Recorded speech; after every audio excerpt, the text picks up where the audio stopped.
Poor Things, a journey deep to the gaze and the others. In this video essay, we delve into the controversial world of Poor Things, exploring how it embodies and perpetuates the male gaze in cinema.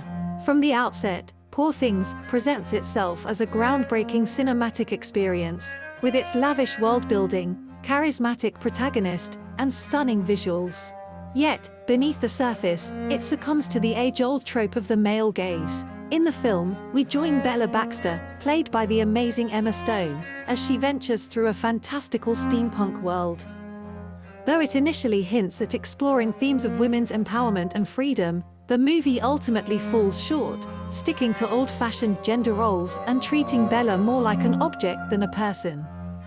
Director Yorgos Lanthimos strives to give Bella control over her body, but in the process, he reveals the sobering truth that women's autonomy is constantly under threat, even beyond the grave. Bella's interactions with controlling male characters underscore the persistent battle against patriarchal dominance. While Poor Things captivates with its performances and deliberate pacing, it sadly doesn't break free from the grip of the male gaze. By overly focusing on Bella's sexual encounters and reducing her to mere physicality, the film reinforces harmful stereotypes and objectification. Moreover, with men leading the charge as director and screenwriter, Poor Things misses out on capturing the real essence of women's stories, reinforcing stereotypes and missing the mark on authenticity. Poor Things really makes you think about how movies often see things from a guy's perspective. Watching Bella figure herself out, it's like we're asked to look at how we buy into stereotypes about men and women. Next up, we're delving into how the male gaze shapes Bella's character and what that means for how men and women are shown in movies. Challenging the male gaze, deconstructing Poor Things. In this section, we dissect the portrayal of gender and sexuality in Poor Things, shedding light on its complex narrative and thematic explorations. Angry feelings for you. Right. Become the very thing I hate, a grasping succubus of a lover. Tried many of them off me, now I'm it.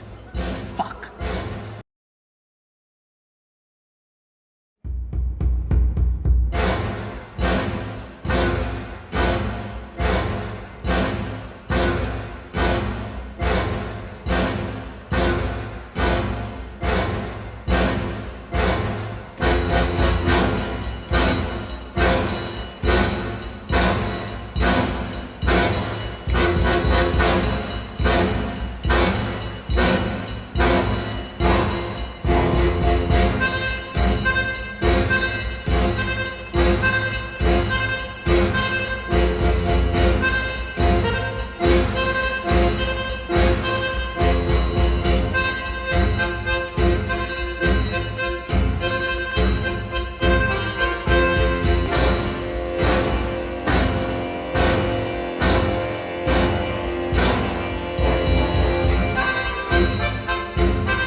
Lanthimos' film is rife with moral ambiguity, offering a unique perspective on the male gaze.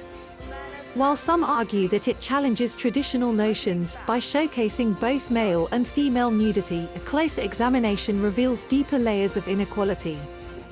From the outset, Bella is objectified, her desirability becoming a source of humor and discomfort. Meanwhile, the naked forms of men are presented as grotesque and comedic, perpetuating harmful stereotypes. Despite its thematic focus on female liberation, Poor Things falls short in its treatment of Bella's sexuality. Her sexual encounters, though framed as empowering, raise questions about consent and exploitation.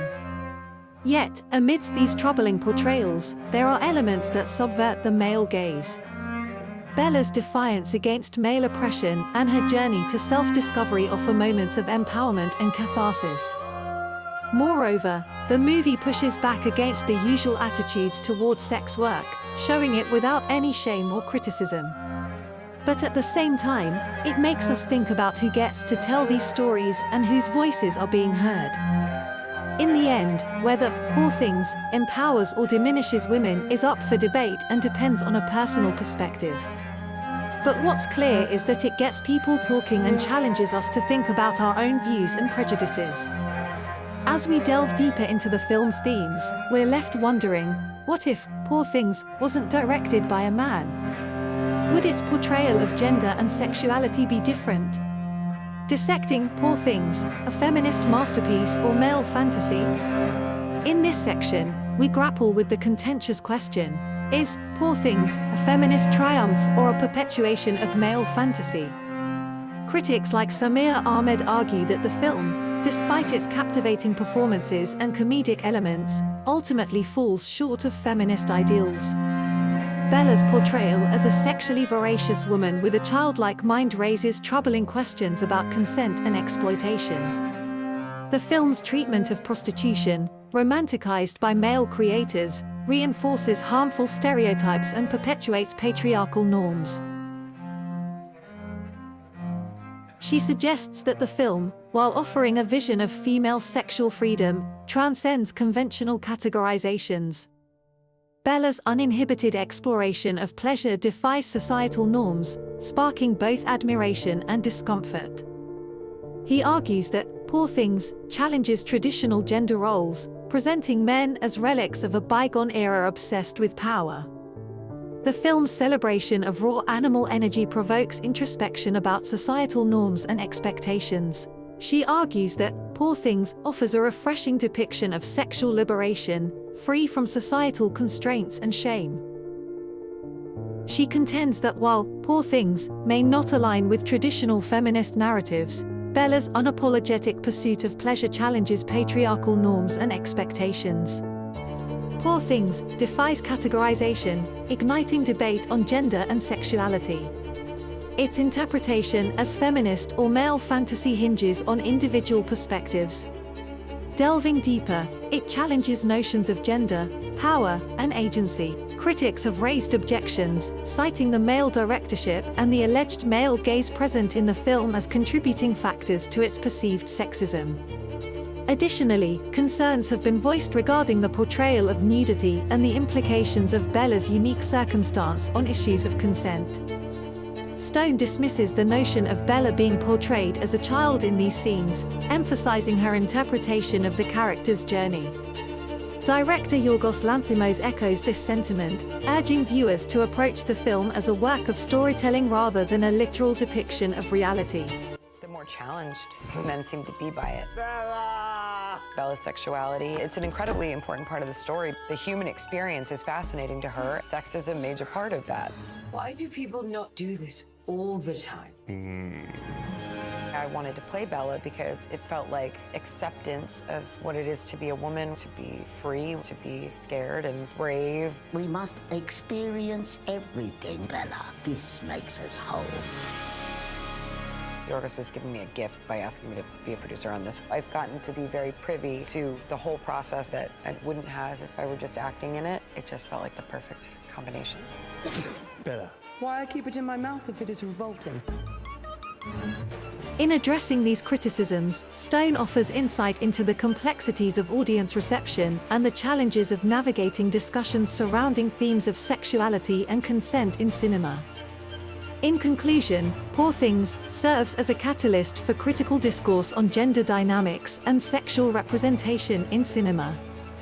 Through diverse perspectives and interpretations, it prompts reflection on societal norms and individual biases. As the film continues to provoke thought and discussion, its impact on our understanding of gender, power, and agency remains profound and ongoing.